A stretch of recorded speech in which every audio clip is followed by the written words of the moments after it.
हमारे सभी दर्शकों को सादर प्रणाम। जय श्री कृष्ण। आज मैं मीन राशि के बारे में जानकारी दूंगा। शनि की साढ़े साती तो आपको चल ही रही है, लेकिन शनि अब मार्गी होने वाला है। शनि अभी कुंभ राशि में गोचर कर रहा है। आपकी राशि से 12वां शनि है, साढ़े साती चल रही है, लेकिन शनि अब मार्गी होने वाला है नवंबर के महीने में 2023 में, और 8 महीने तक शनि मार्गी रहेगा। तो 8 महीने आपके लिए कैसे रहेंगे? अगर मीन राशि है तो आप अपनी चंद्र कुंडली खोलें और देखें, पहले भाव में 12 का अंक लिखा हुआ होगा और वहाँ पर चंद्रमा लिखा हुआ होगा, और चंद्र कुंडली के 12वें भाव में शनि का गोचर चल रहा है, वहाँ पर मार्गी होगा। तो 12वां शनि है, साढ़े साती चल रही है और अब मार्गी होगा 8 महीने के लिए। तो कैसे फल होंगे? यह स्थिति कब शुरू होने वाली है? मार्गी वाली शनि मार्गी कब होने वाला है? कुंभ राशि में दिनांक 4 नवंबर 2023 को दोपहर 1:18 पर। और यह स्थिति कब तक चलेगी?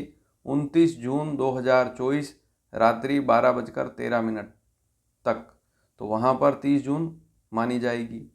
तो मोटा मोटा अंदाज क्या है कि 4 नवंबर 23 दोपहर से लेकर 30 जून 2024 तक यह स्थिति चलेगी। बहुत अच्छी स्थिति है या बहुत खराब स्थिति है, लाभदायक स्थिति है या कष्टदायक स्थिति है, वीडियो पूरा देखेंगे तभी समझ पाएंगे। तो 12वां शनि है आपकी राशि से। साढ़े साती के बारे में पूर्व में जानकारी मैं दे चुका हूँ। क्या उपाय मीन राशि वालों को करने चाहिए, कैसा रहेगा साढ़े साती का पूरा पीरियड, कब से कब तक स्थिति चलेगी, उस वीडियो को भी अवश्य देखें। लेकिन यहाँ 8 महीने कैसे रहेंगे, नवंबर 23 से लेकर जून 2024 तक। तो 12वां शनि चल रहा है आपकी राशि से, और सबसे पहली स्थिति यहाँ पर क्या बनती है? अगर मार्गी जैसे ही होगा नवंबर में 4 नवंबर को, तो मार्गी होते ही सबसे पहली स्थिति क्या बनती है? दूर यात्रा का विचार बन सकता है, कहीं दूर जाने का विचार बन सकता है। विदेश यात्रा का योग भी, क्योंकि 12वां शनि है तो विदेश यात्रा का योग भी बनेगा। शनि की साढ़े साती काफ़ी लंबे समय तक चलेगी। अभी तो शुरुआत है, अभी तो 2-2.5 साल भी पूरे नहीं हुए हैं। फिर उसके बाद 2025 के बाद 5 साल शनि की साढ़े साती और चलेगी।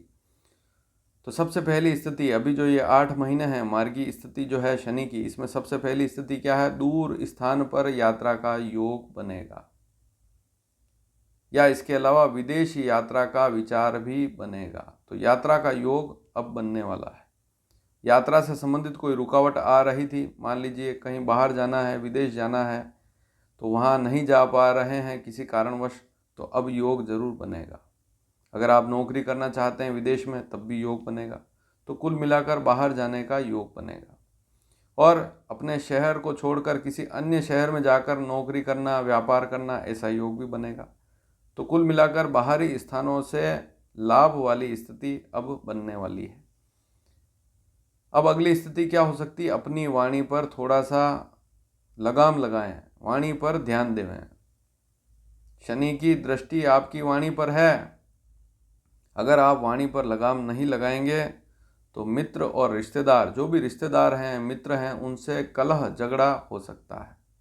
तो जितना आप कम बोलेंगे, सभा में खड़े हैं तो मौन रहें, किसी को व्यर्थ सलाह ना दें और अपनी ज़ुबान पर काबू रखें, वाणी पर नियंत्रण रखेंगे तो बहुत अच्छी स्थिति रहेगी। जितना कम बोलेंगे उतना आपके लिए अच्छा रहेगा। तो बोलते समय सावधानी रखें।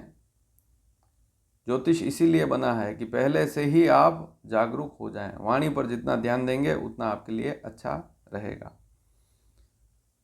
परिवार में पहले से ही अगर कलह की स्थिति है तो वहाँ पर भी आपको विशेष ध्यान देना पड़ेगा, अन्यथा परिवार में भी कलह वाली स्थिति हो सकती है। अगली स्थिति, सर दर्द की कोई समस्या है, सिर में रोग है, कष्ट है, सिर में दर्द होता है, तब भी आपको ध्यान देना पड़ेगा। आँखों की कोई समस्या है, तब भी आपको थोड़ा सा ध्यान जरूर देना पड़ेगा। धर्म में रुचि रहेगी, धार्मिक कार्यों में रुचि रहेगी, धार्मिक यात्रा का योग भी बनता है। यह भी अच्छी स्थिति यहाँ पर बन रही है। घर में भी शुभ मांगलिक कार्य होने का योग इस समय में, इन 8 महीनों में होने का योग बनता है। मान लीजिए आपकी मीन राशि है, आपकी संतान का विवाह भी हो सकता है या घर में कोई शुभ मांगलिक कार्य इस समय में होने का योग बनता है। अगर आप स्टूडेंट हैं तो उच्च शिक्षा के अवसर अब बनते हैं और कोई एक्स्ट्रा कोर्स करना चाहते हैं, एमबीए करना चाहते हैं, पीएचडी करना चाहते हैं, कोई डिग्री लेना चाहते हैं, कोई आगे पढ़ाई करना चाहते हैं या विदेश में जाकर पढ़ाई करना चाहते हैं, तो ऐसी स्थिति भी बन सकती है, ऐसा योग भी बनेगा। नया व्यापार, नया कामकाज करने का विचार भी बनेगा। पहले से ही कोई व्यापार कर रहे हैं लेकिन अब कुछ और नया करने की इच्छा होगी। नौकरी में भी धन लाभ का विशेष योग यहाँ दिख रहा है, तो कामकाज में भी जो विशेषकर नौकरी पेशा लोग हैं उनको भी लाभ वाली स्थिति यहाँ बनती है। राजनीति के क्षेत्र में भी सफलता का योग यहाँ दिखाई दे रहा है। अगर मीन राशि है तो राजनीति के क्षेत्र में भी यहाँ योग दिख रहा है, लाभ मिलेगा। सुंदरता, अपनी सुंदरता पर, वस्त्र पर, आभूषण पर अब आप खर्च भी करेंगे, तो ऐसा योग भी बनेगा कि सुंदरता बढ़े, वस्त्र खरीदें, आभूषण खरीदें, इस प्रकार का योग भी अब बनेगा 4 नवंबर के बाद और 8 महीने तक यह स्थिति चलेगी। कुल मिलाकर भौतिक सुख के साधनों पर खर्च का योग बनेगा। खर्च का शनि है वैसे भी, लेकिन अनावश्यक खर्च ना करें, ज़रूरत हो उतना ही खर्च करें। 12वां शनि है, खर्च करवाता है, इसलिए ध्यान जरूर दें। मशीनरी खरीदने का योग भी बनता है, किसी भी प्रकार की मशीनरी, चाहे मोबाइल हो, चाहे टेलीविज़न हो, चाहे फ्रिज हो, तो ऐसी मशीनरी, या आप कोई फैक्ट्री लगाना चाहते हैं, वहाँ कोई मशीन लगाना चाहते हैं, तो मशीनरी खरीदने का भी योग बनेगा। वाहन खरीदना, मकान बनाना, नया मकान लेना, खरीदना, ऐसा योग भी यहाँ दिखाई दे रहा है। लेकिन किसी की बुराई बिल्कुल ना करें इन 8 महीनों में। अगर किसी की बुराई, आप किसी तीसरे व्यक्ति की बुराई किसी दूसरे व्यक्ति के सामने कर रहे हैं तो फिर समस्या बढ़ सकती है।